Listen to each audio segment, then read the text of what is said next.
Imagine this. You buy a land, you don't have a lot of money, a 40 by 80. You just want to settle with your family, have a good life just in the outskirts of the city, just miles away from the city. It's every man's dream, every woman's dream to have a small place that you can call your home.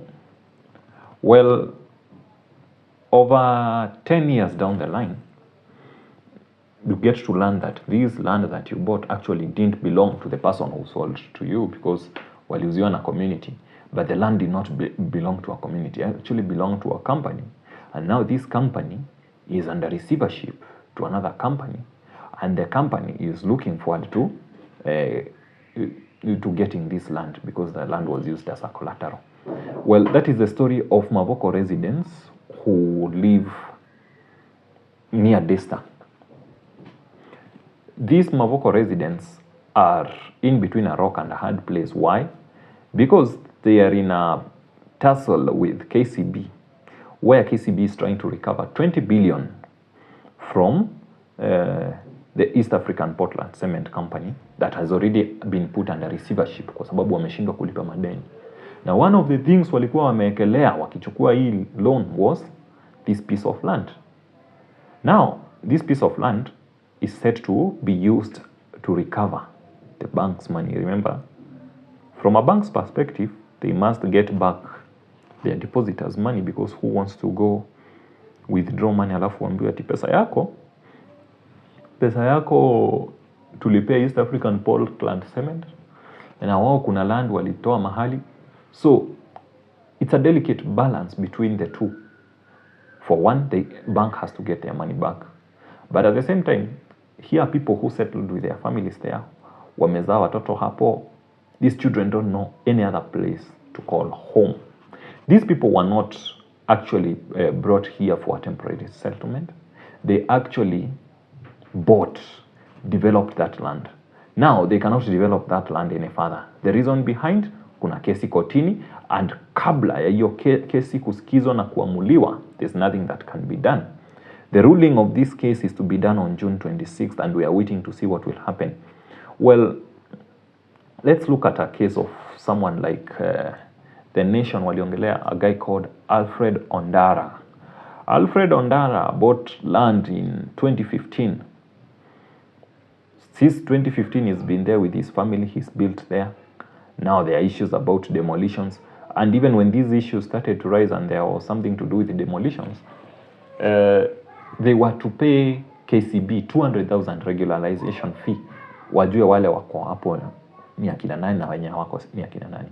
Well, 200,000 for a Kenyan, especially your regular consumer. I'm not definite whether you have like a loose 200 Gs. Yes, you might have the money, but it's purpose to do something. And if you have it, if you also have it, I'm definite it's not to just come and tetea the land that you bought with your own money. Ati hii pesa ni mimi nilichukua loan kwa sako nikanunua. You don't have 200k that you cannot actually explain what it's for. The worst part is that they cannot develop the land until the ruling. And also there are people who are told that they cannot contribute to that money. Reason behind? Because mahali wao wamejenga, according to the plan, is a public area. It's not supposed to be a residential area. So wale wako in a residential area, they feel they might be on the safer side. Well, we don't know what will be the court ruling. Will it evict these people? Will it say that the land belonged to the East African Portland Cement, and so these people bought land wrongly? Well, I don't understand what is the correct procedure of buying land in Kenya. That's one of the questions that you really ask. For me, if I'm buying land, I would first go to the lawyer. I know how to do a search. And then nifanye search na niulize whether the search and the results are okay, because hata unaweza pata shamba imewekwa caution. I would really like to know from the likes of Alfred Ondara, before you were buying this land, did you do your due diligence? Did you involve a lawyer? Because for a transaction such as land, even a car sale right now, I would not buy a car and ensure that there is no witness in the form of, there's no legal witness such as a lawyer. We need to have lawyers on both sides, have an agreement in place, and also ensure that the due process is followed. Because sasa ungekuwa ni mimi ninaambiwa that I'm a squatter, from today I'm a squatter after having used my hand-earned money, whether it's a loan, whether it's money that you've saved your ass off, whatever it is, as long as ni pesa ulipata ukanunua land. You really worked for it, didn't you? But who should you go and look up to? Where did the mistake come in? Because mimi nikinunua land na niambiwa ati hapa niligongwa, I'm coming back to my lawyer. Wewe ndio uliniambia hii deal iko sawa. I was with you, you verified everything. Was the due process followed? I wonder. For me, I feel, sorry to say, but na feel hapa kuna watu wata lose almost over 10 years. I'm not judging, but I feel that this case would go KCB ways. Maybe they find an out-of-court settlement. How can we work around this? But mwananchi ndiye anaumia. The likes of Alfred Ondara ndio anaumia. I really like to get to know their side of the story. How did they get to get the land? Did they follow the correct procedure of land purchase?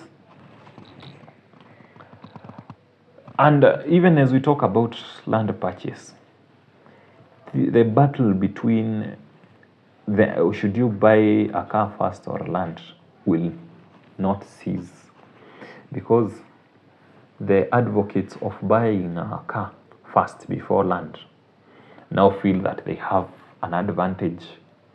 Ambiwa sasa ukihamishwa siwame na shamba yako, siwame na gari na nyumba yako, because ukiambiwa hii nyumba yako hatuitaki hapa, wewe toka nayo uende. You cannot move a house. If it was a car you would, but imagine pia ungekuwa gari umenunua wrongly, maybe hata hiyo ndio ungeshikwa haraka.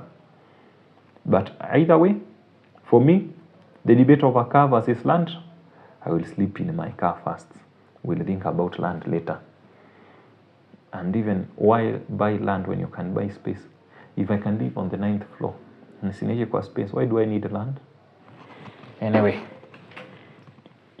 at the right time, the Lord will make it happen. That land that we need, the kind of land to build, the kind of houses we dream for.